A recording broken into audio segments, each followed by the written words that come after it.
It's okay. Hello, once again, welcome. This is the in-depth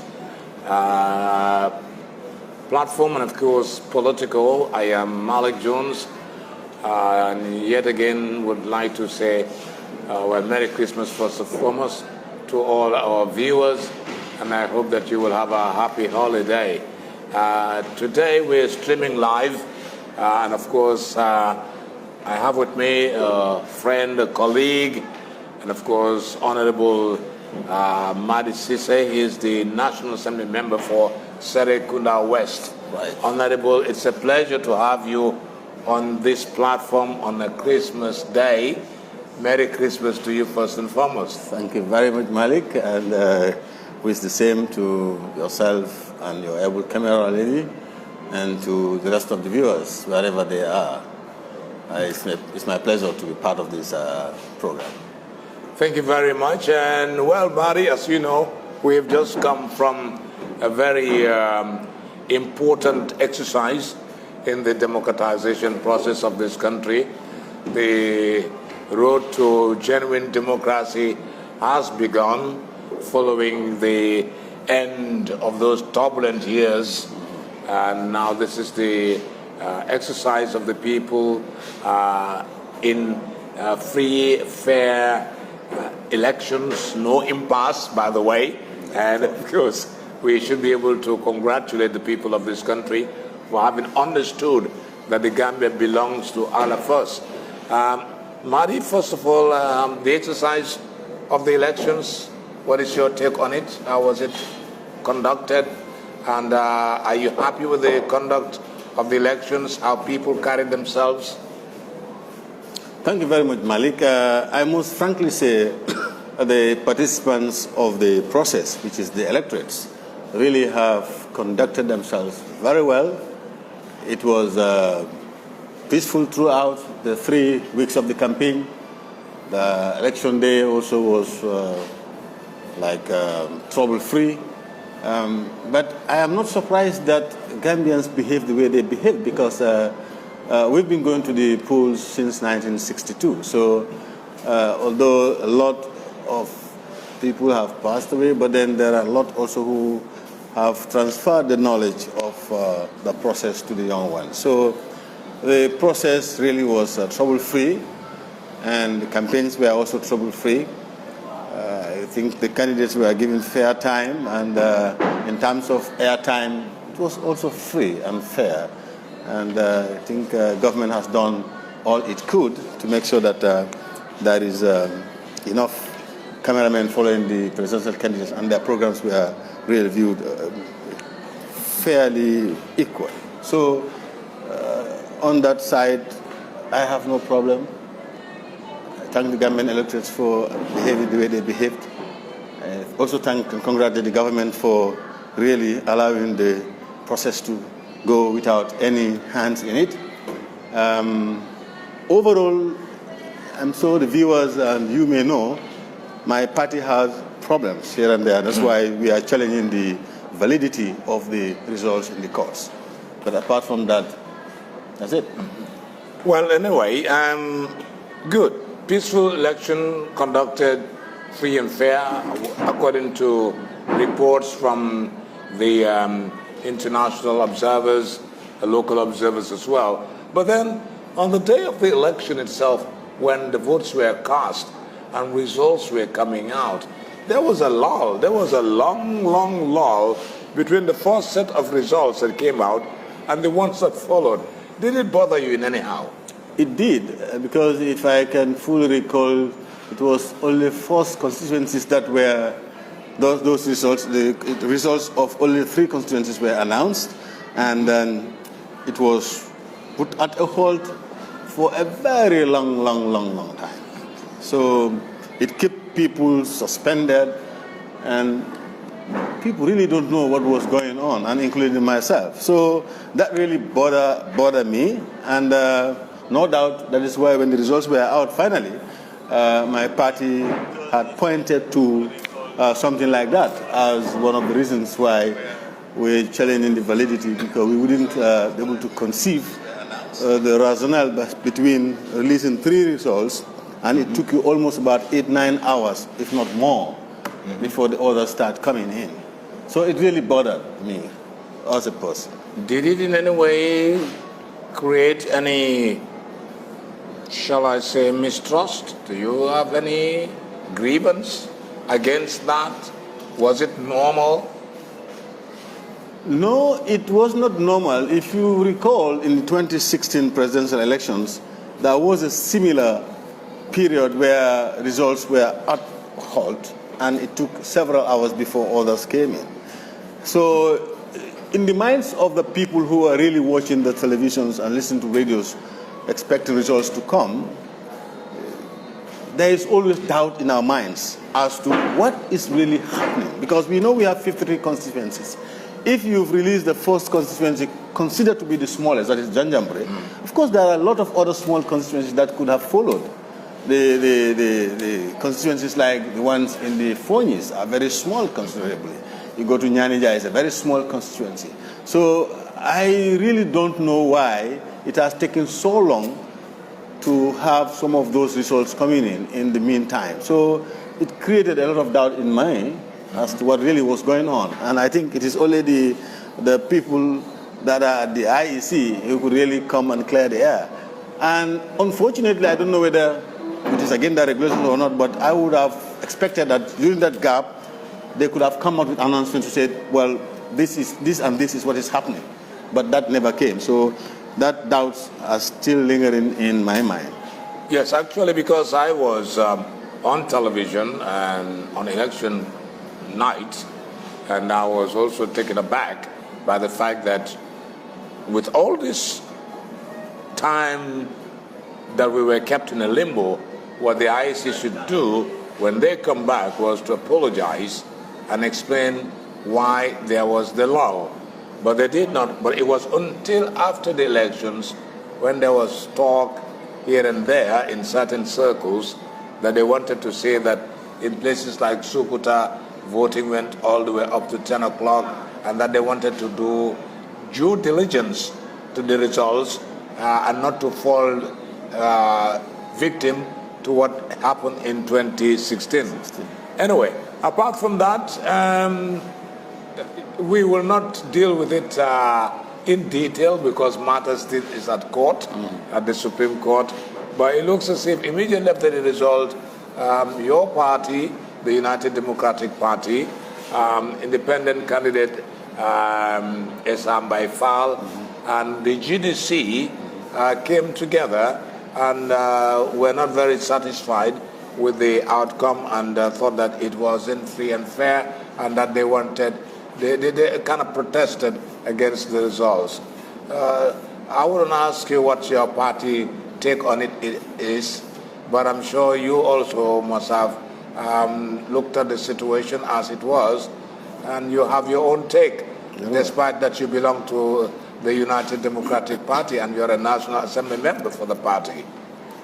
Yeah. How did you feel about that? Well, when the results were out, final results were out on Sunday, I think it was a little bit late on Sunday, and the incumbent was declared winner, it took me aback, and I'm sure my party also think along the same lines, because I could not comprehend how President Barrow could have that big margin between him and us, the second runners, according to the IEC. Since I have, during the 3 weeks of the political campaigns, I've been following both parties, I've looked at the crowds, so I could not comprehend how the NPP could have lead the United Democratic Party with such a big margin. And I tend to internalize it and try to find out what could have been responsible.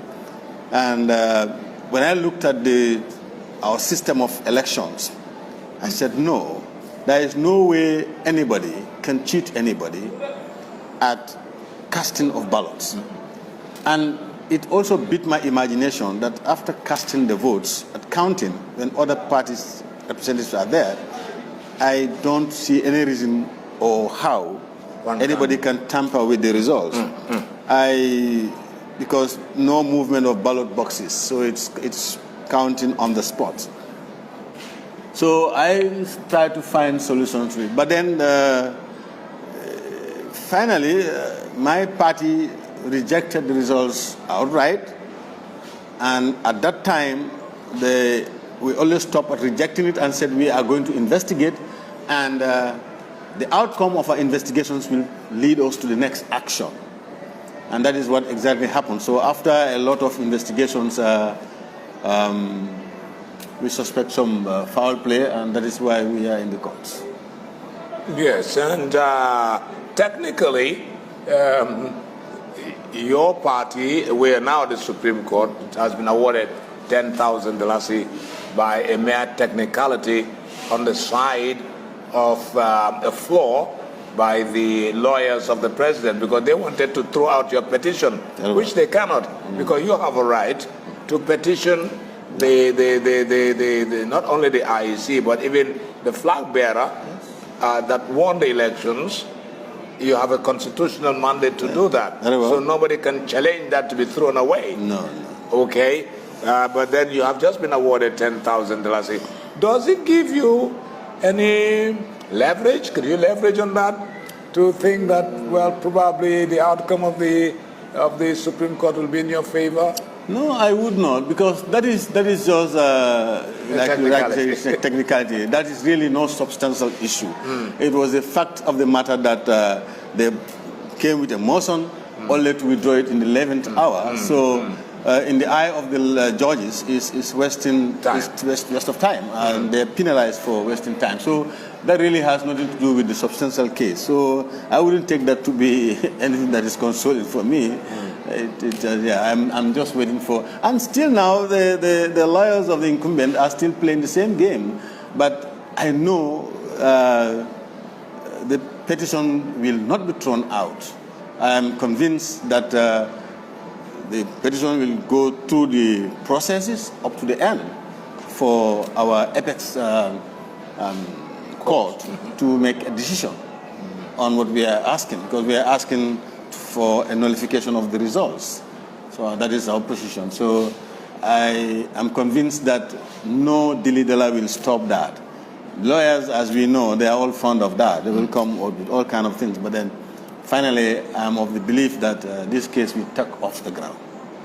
All right. Let us now look at, you have about, well, once the president is sworn in, well, that means at the end of this case, yes. That means in any case, I cannot foretell what the Supreme Court will arrive at. But anyway, as we move on in the democratization process, if all goes well with him, the president, and whatever, if he makes it to the Supreme Court, he will be sworn in around the 19th of January. Yeah. And then as we continue the process, we are left with our next stage is the National Assembly elections. Very well. And there you have a stake, you have a role to play.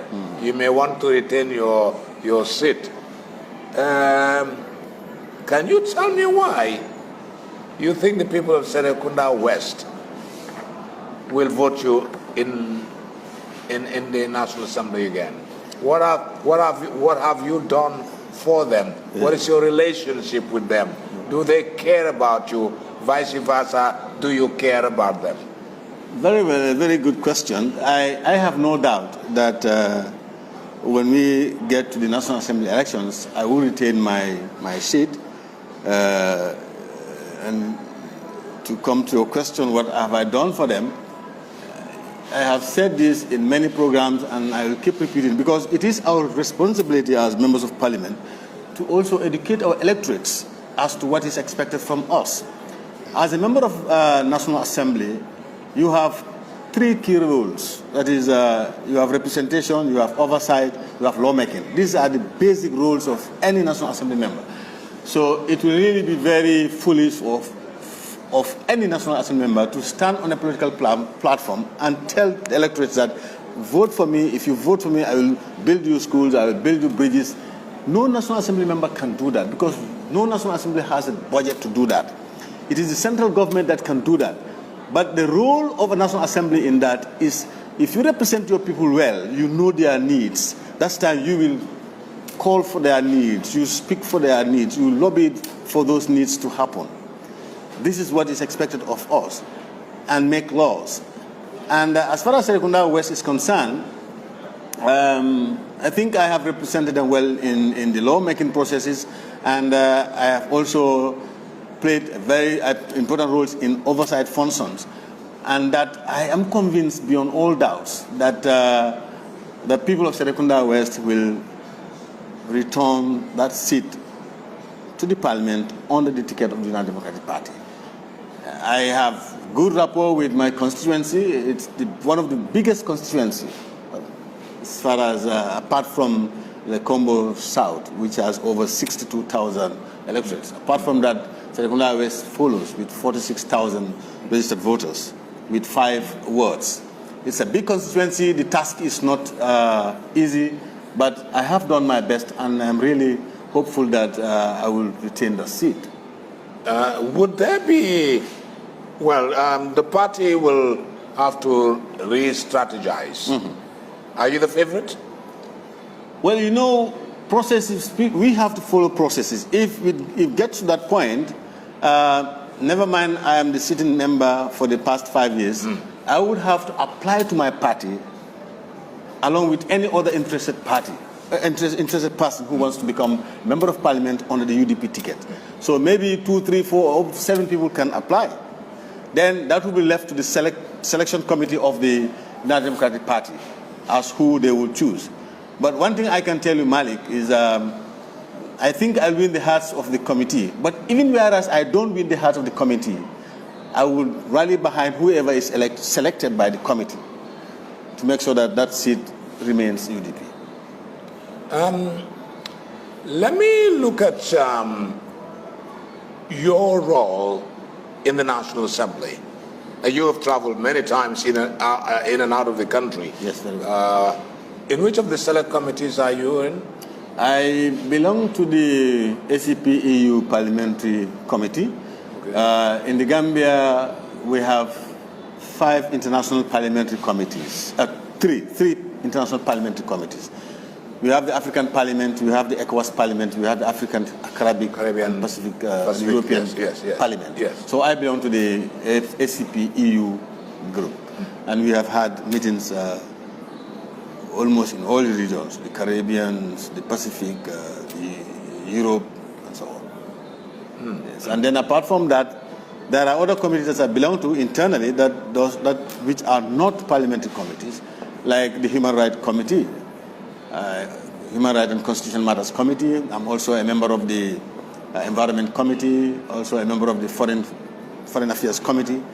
Yes, I think I belong to these few committees. You have just struck a chord by saying that you are part of the Human Rights Committee.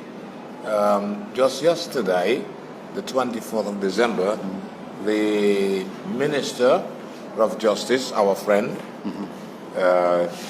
Honorable Dauda Jallo, yes, released the TRRC report to the public. And we have seen so many names of people who are said to be culpable, or who are culpable anyway, for action to be taken against them. Were you surprised with the number? I am not surprised with the number because I have been following the TRRC for the past the 2 years that they have sat. So I know they have spoken to several witnesses. And in most of those cases, really the stories that were revealed were really very shocking. So I'm not surprised about their recommendations and the number.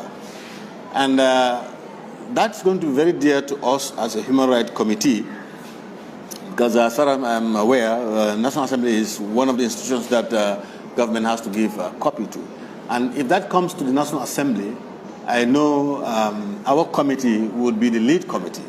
Because sometimes when we look at reports along with other committees that may have interest, because certain things are cross-cutting.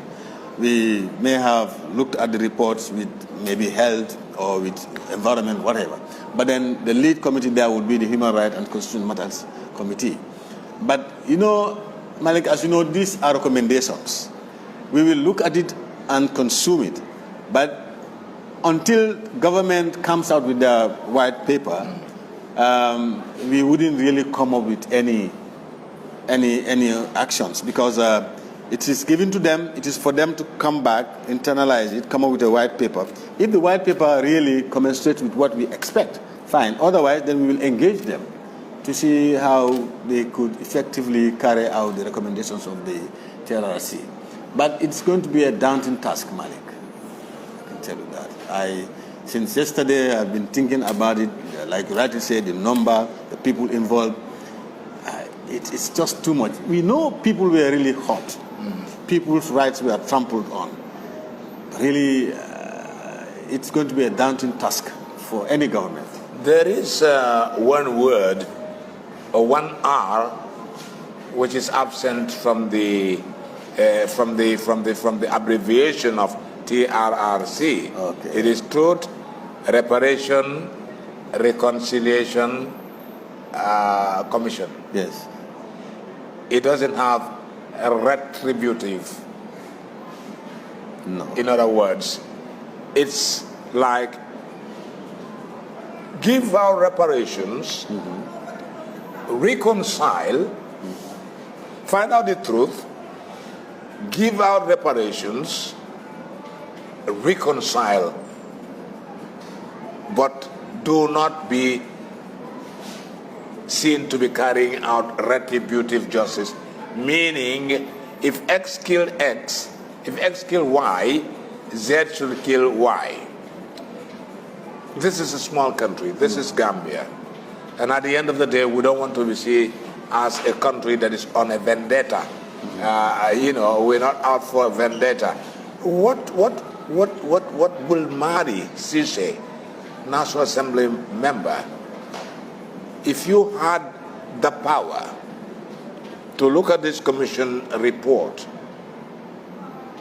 according to what we expect from the TRRC, how would you deal with the situation?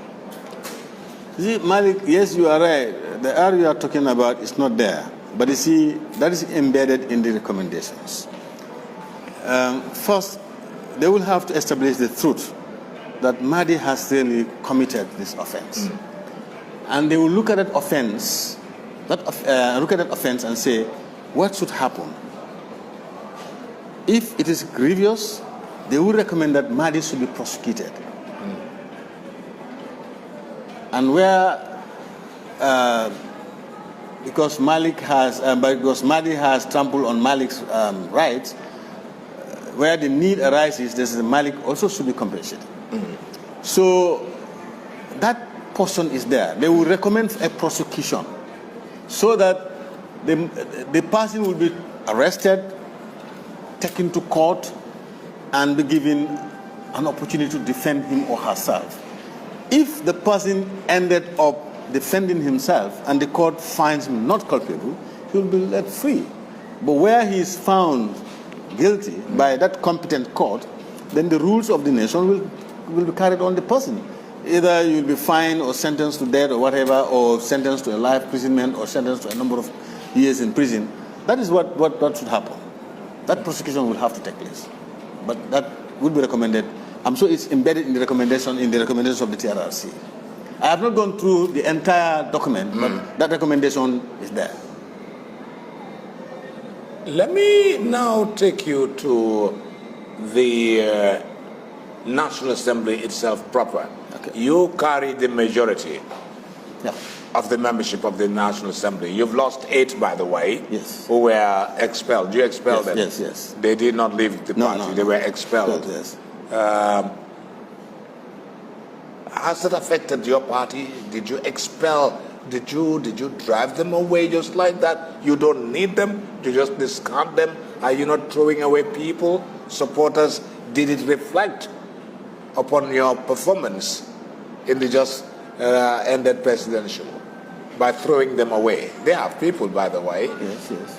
What did it affect your dismal performance? It did not. The people that were expelled from the party, the sitting members of parliament, the decision emanated from the constituencies. And since we are a democratic party, the structures are in such a way that the executive at national level cannot just impose certain things on them. So the recommendation came from the grassroots, and then the executive looked at it and then carried it. And it was simple. This is an organization that I've seen that certain members are not playing in the interest of the party. Mm-hmm. And the only thing that the party could do is to get them out. And expelling people from parties was not started with the UDP. There have been in the past, I'm sure you may recall, that there were times when people were expelled from the parties. For example, if my memory serves me well, the likes of Sirif Mustafa Diba was PPP, and Sirif Cesssay also were PPP. All of these people were breakaway from the PPP, from the NCP, from the National Progressive People's Alliance, PPA. And coming back to our own party, we have expelled a sitting member. The guy that used to be a member of parliament for Nyani, one Almamo Ture, was also expelled. And an executive, very strong executive member of the party was also expelled in the party that is in the name of Wajwara. So we work according to our own constitutions. You will either have to be with us or we expel you. But it has not affected, because if you take the results across the country, for example, you go to Lower Badibu, where one of them is a sitting member. Even though the NPP won there, but with a very small margin. Yeah. Then you come to Upper Nyomi, who also was expelled. The UDP won in that constituency. So it did not, if you look at the analysis like that, you would say, overall, it did not affect us much. We'll take a break and hear a word from our sponsors. When we return, we will look at Serekunda West in proper, and how we expect you to perform, looking at the wave of which President Barrow has won this election. Yep. Okay.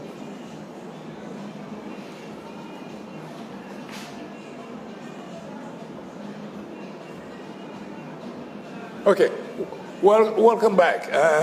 This is Politico, and we're streaming live today on the In-Depth Media, and my guest is the Honorable Member for Serekunda West, Honorable Madi Cesssay. He's a renowned journalist.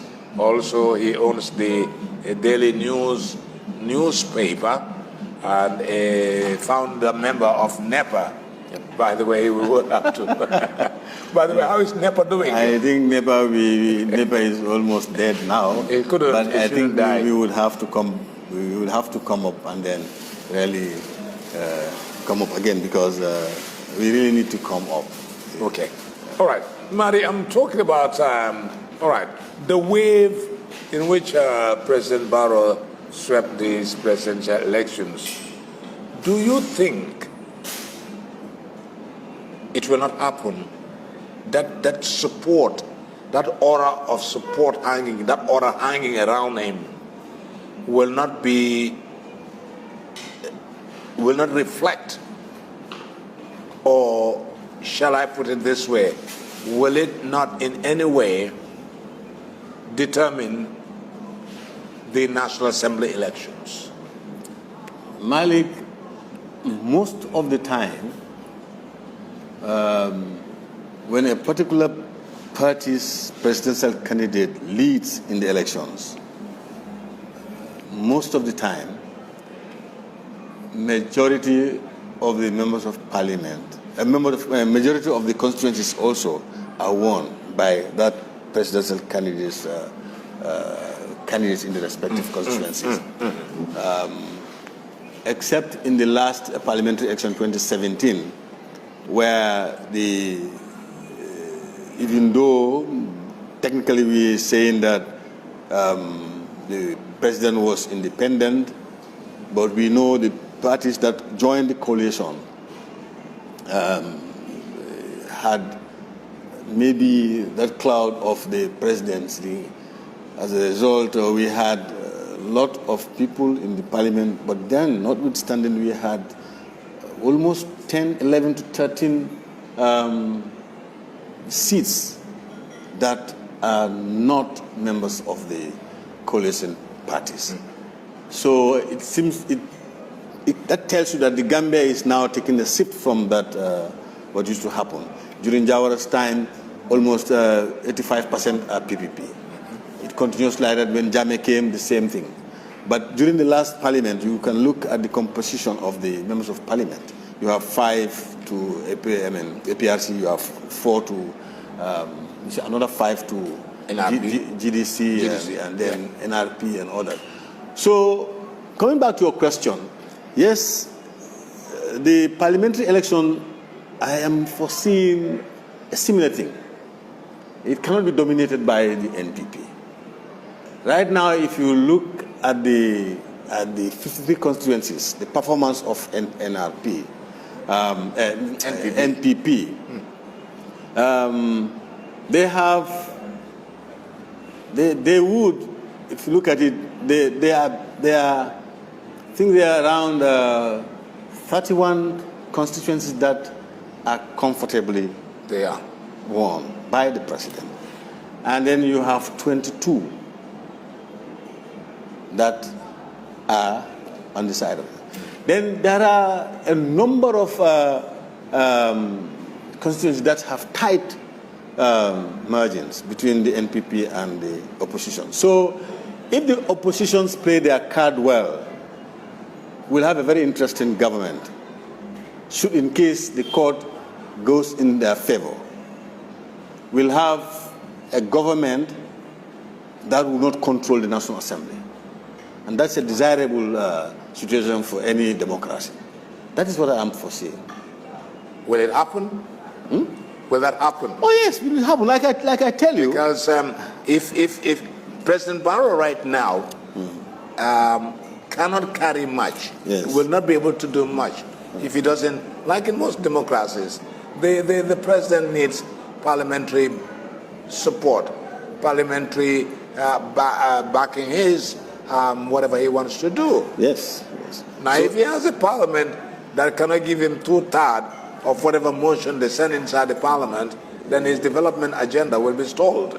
No, not necessarily. Let's take an example of Ghana.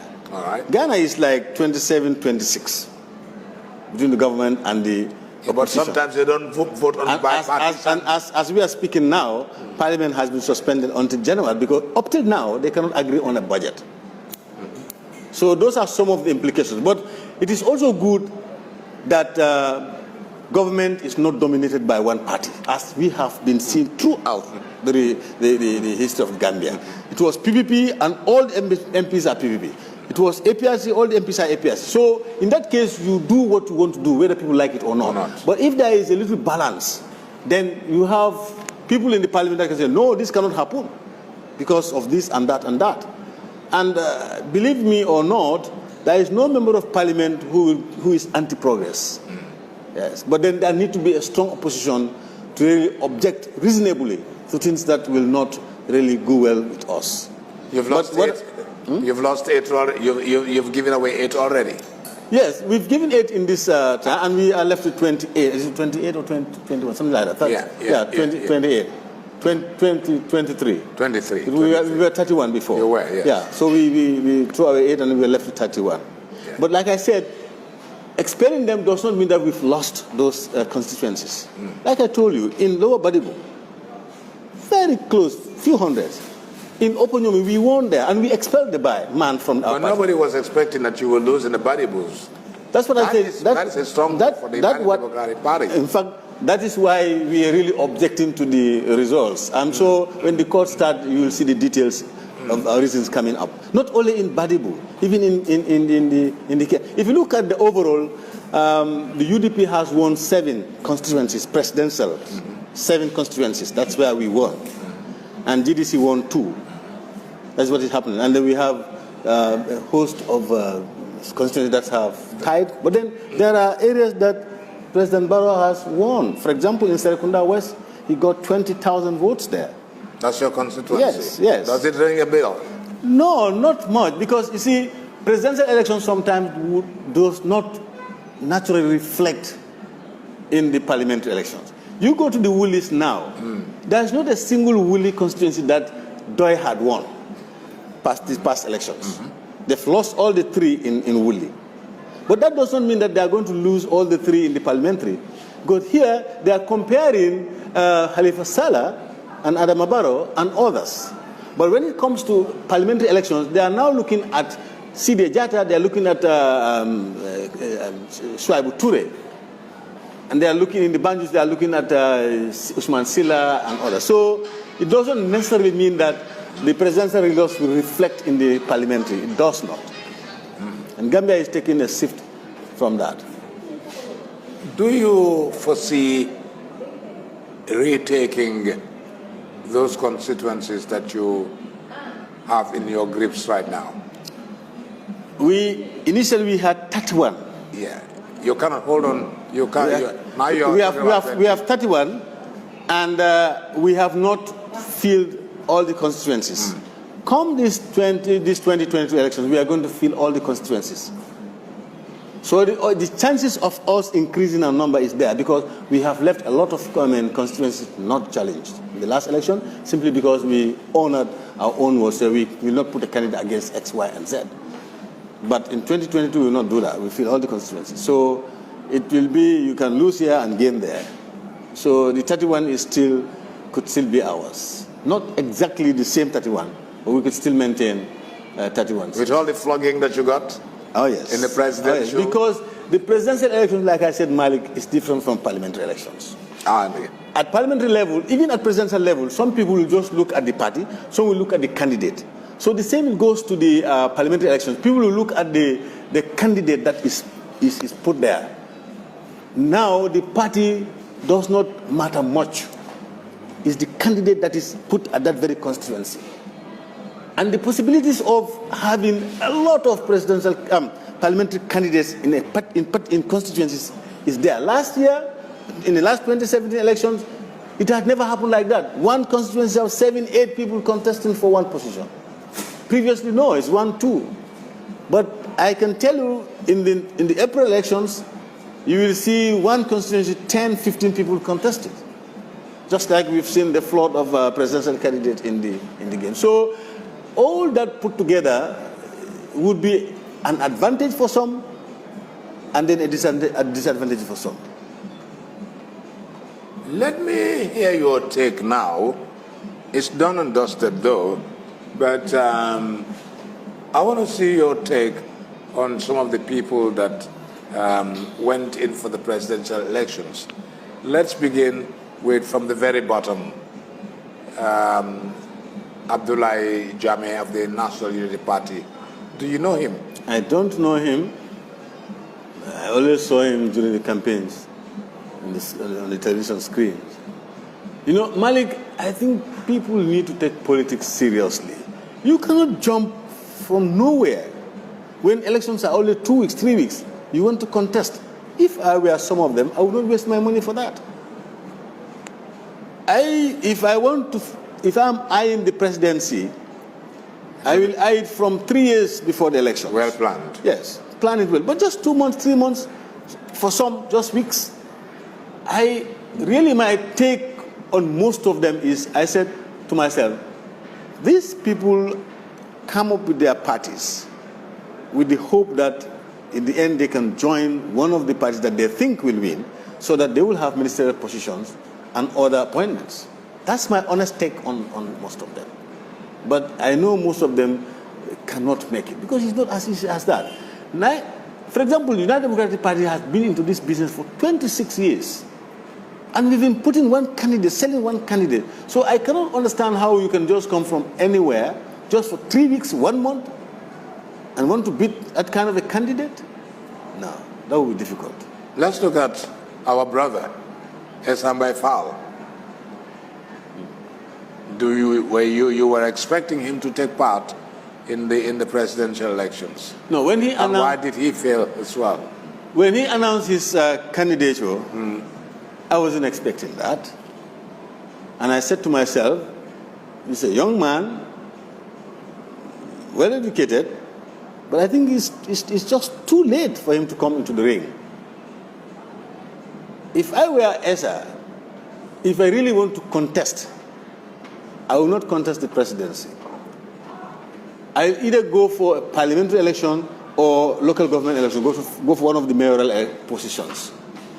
Test the waters and get myself ready for the next 5 years. Even if I lose, I will get ready for the next 5 years. If I win, I can still plan for the next 5 years. But I was really surprised that he went in but he did not do very bad. I think he was on top of the Doi and others. No. He came fifth. Oh, fifth. Okay. Yes. I thought he was. No, he came fifth. Then he tried. He came fifth. Okay. All right. Now, in fourth position was our long-time politicians who have never ever gone above 7% of the total votes cast, PDOIS. And on the day that he cast his vote, he actually said he was hanging his boots. Yeah, he said what did that tell you? Well, I think he made an honest decision because he's been into this since the 80s. I think the party was 87. around 87. So since then, he contested with Jawara, Norway. He contested with Jame, Norway. Now he has contested with Adama. I think when he said, this is going to be my last to participate in this, I think he's very honest to the Gambians, and he could still serve the country very well in a different capacity as a senior citizen, somebody who has spent all his life in politics. He could be a good presidential advisor, for example. Whether his advice will be taken or not, but then he could be a good, because he is full of ideas. But the problem is putting those ideas to actions is what Doi has been grappling with since 1987. Otherwise, they could have been the president in this country for at least 10, 20 years ago. His watchword has always been system change. And well, you cannot change the system if you don't control the system. If the system is not in your hand, you cannot change it. Yes. So now, if you talk just like you said right now, if he's given the position to be an advisor to the president, maybe he can change the system. That's right. But will President Barrow allow him to change the system according to his I don't think so. It's another thing. I don't think All so. right. Mama Kande, yes. he came what, third in the race. He too has been an offspring of the APRC. Yes. Some believe, not only that some believe, but it's believed, and quite genuinely too, that he was the one that made Jammeh lost the elections in 2016. Yes. And out of nowhere, there was a splinter group of APRC supporters who, according to the Supreme Leader, they were asked to join him. All that put together, your thoughts on it? Well, that has helped me in some cases, but it did not help me in other cases. For example, in the Fonyis, he won in 2 of the constituencies there. Councillor and... Breffet. Is it Breffet? Breffet Councillor, okay. Bandali. So he won in those 2 constituencies because of the defections. He led everybody. That was a plus for him. But I have always said, no single region can make anybody president in this country. Equally, no single tribe can make anybody president in this country. So getting support from only one region is not enough. So, but he's still a young man. He has a long way to go. By the time he reached the age of Dabo or Khalifa, I think he's promising. He's promising. Your party, slightly, very small margin, and Barrow would have doubled the tallies. He could have doubled what you had. Yes. I think he did about 450-something thousand, and you did about 200-something thousand. Yes. Wasn't that scary? No. When you heard the results? No, it wasn't. And the wide gap? It wasn't. We know the elections were rigged at registration. Like I said, we cannot go into details, but the cases will. I'm sure if the judges are done with the motions on Tuesday, Wednesday properly cases will start. So this Barrow could not have double us. That's not possible. So it wasn't scary because I, for one, know that is not the reality. Yes. And that is all the reason why we are contesting the results in the courts. So the outcome of the courts will tell whether that is really, whether that should be scary or not. But as far as we have not get to the end of the judgment, it's not scary. Now I would not want to go directly to President Adama Barrow and his NPP, but the marriage of convenience between the APRC and NPP paid a huge dividend.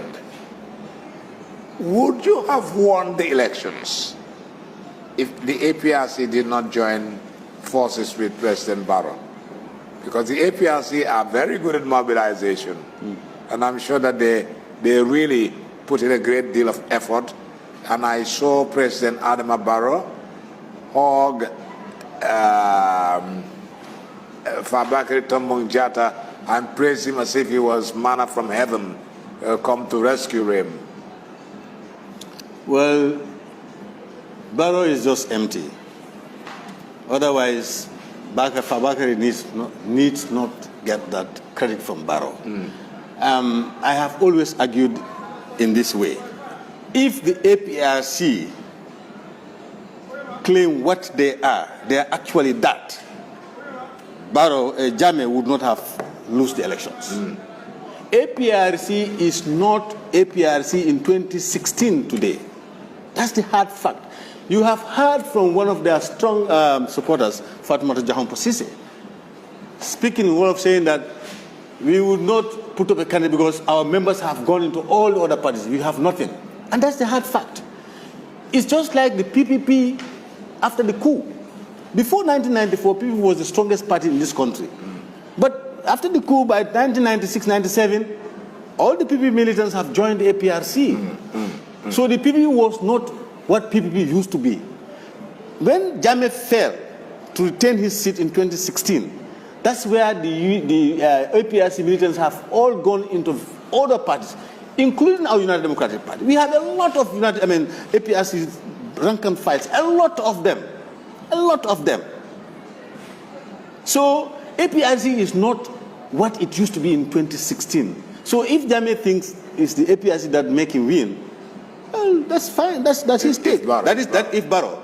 That's fine. But that is why the likes of the former mayor of Serekunda, Yankuba Koli, has started telling him that it is us that make you win. If he is wife, that has a meaning. Meaning that because we make you win, then we need to be given positions in the cabinet. But you're also looking for that will happen. Pardon? But you're looking for that will happen. Whether you know that the next Barrow government, you must see elements of the APRC appointed. Oh yes, he has no choice. He has to do that because he has credited them already, not knowing that APRC is not what they used to be in 2016. How could you prove in that? fact, that is why they could not even put up a presidential candidate. A political party that has been in power for 22 years. Only within 5 years you cannot put up a candidate. That's not a party to reckon now. But then, let's see and wait. Let's see and wait. All right. We will wait and see. Back to your constituency, which is like after the powerhouses of Kombo South, Sani Mentereng, and Busumbala, Old Yundum. You are one of the biggest ones with about 46,000. And run me through how your party selects its candidate. Yes.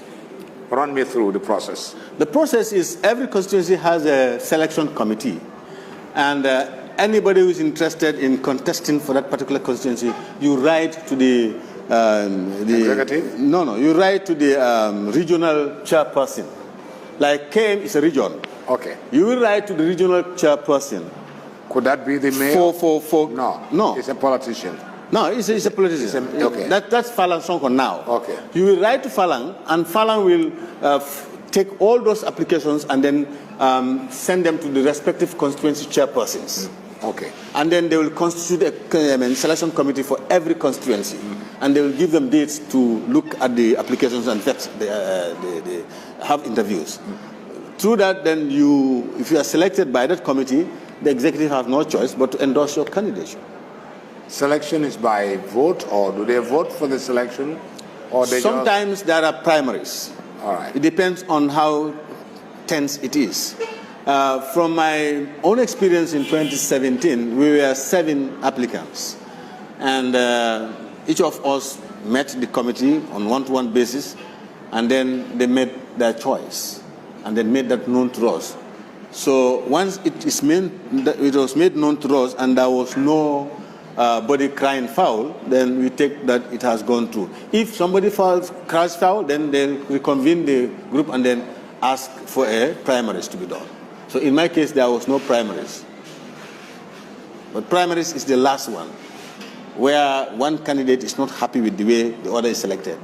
If he or she cries foul, then they will ask for a primaries. Then they will invite other people to come and join them. The National Assembly will conclude its mission after 5 years. Yes. Very shortly. Very soon. It will be dissolved. Yes. And then it becomes vacant. Yes. Procedurally, by the Constitution, how long is that? Very short. Very short. In fact, it's shorter than the presidential. So that will be in April then? That will be in April. And immediately after the elections in April, the next 1 week, members are sworn in. And then Parliament continues. Because parliamentary elections are going to fall in April this year, and usually we have our first meeting of the year, March, April. This next session will be drawn closer to February, so that by the end of February we are done with the sitting.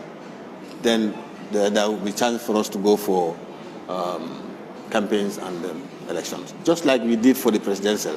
The budget sessions should have been in December, but because elections are in December, we drew the budget session to October. So we finished the budget in October, and then that's it. As we draw towards the end of this discussion of ours, the program is Politico, and of course the platform is In-Depth Media. We are live, as I said earlier on. I will allow you now to say, a word of thanks to all the UDP militants and supporters that supported you in the just presidential elections. And what would you like to say to your constituency as you look forward to the process of the next National Assembly? Thank you very much, Malik, for giving me that opportunity. I think that's a big opportunity to thank every single person that's a member of the United Democratic Party who had either participated directly or indirectly in the just concluded presidential elections for voting for United Democratic Party. And I'll urge them to stay United Democratic Party forever. And I will also use this same medium to urge them to stay calm, because we are democratic, we are peaceful, we've challenged the results in the courts, so members need not make any other unnecessary actions. Let them stay in their houses. We have lawyers that are going to debate our matter in the court. You don't need to go to the court at all. Leave the court, stay home, and follow the proceedings. That said and done, coming to my own constituency, that is the Serekunda West constituency, I would also want to thank all of them for giving me the opportunity to serve them for 5 good years. And I'm looking forward for them to re-elect me in the next parliament. Thank you very much. Honorable Madi Cesssay, thank you very much for joining me in Politico on the In-Depth Media. Thank you so much. You're most welcome. It's my pleasure. That was the Honorable Member of the United Democratic Party for Serekunda West, Honorable Madi Cesssay. He's been talking to us in Politico on the In-Depth Media platform. Adi Jata was our camera woman, streaming us live. And from me, Malik Jones, I'll be seeing you in our next edition. Do have a Merry Christmas and, of course, a Happy New Year. Until then, it's bye-bye.